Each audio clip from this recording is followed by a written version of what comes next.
you can sense as a company officer when a subordinate is having a problem.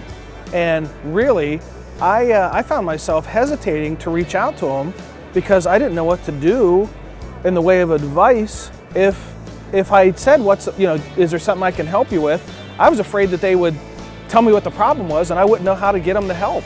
And so a lot of times, sadly, I didn't reach out to them, even though I knew they had problems. Every once in a while, they would just come to me and they would confide in me their problems with alcohol, or their problems with drugs, or their problems with family issues, that they're going to be going through a divorce, or they're having financial strains, and I didn't know what to do for them.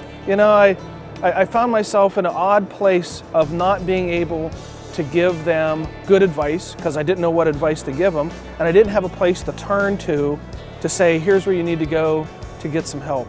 So I would find myself trying to give them some encouragement, but I know that in the end, I really wasn't helping them. And that, as a company officer, that was frustrating for me because I didn't really have any resource to say, here's where you need to go to get some help. Here's a professional that you need to talk to. It just wasn't there for me. The hotline is a tremendous resource for both the company officer to have somebody to refer to, and for the firefighter to be able to go and get help without the fear of embarrassment or the fear of consequence, because it's confidential. They can reach out to somebody and they can get help, and nobody in the fire department even needs to know that they've reached out and got the help. And just having, it's not enough in a fire department, I think, just to have the phone number up on the bulletin board. I think the phone number and the resource, I think that the company officer needs to sit down with the crew and say, not only here's a phone number, but when you call the phone number, here's what you can expect.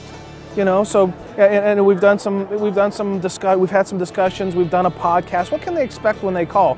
The company officer can take this information and kind of take the fear out of that resource. So the resource itself is powerful in helping somebody who needs the help. But I think there needs to be some coaching about when and how to call. And it's like calling a mayday. How many times we've heard firefighters wait too long to call a mayday? Well, my fear, even though you have the resources, the firefighters wait too long to call the mayday, to call for the help. And my encouragement would be then to them, you've got nothing to lose and everything to gain to call the number. You call and you talk to somebody. What are you out? A little bit of your time. What could it do? It could change your life.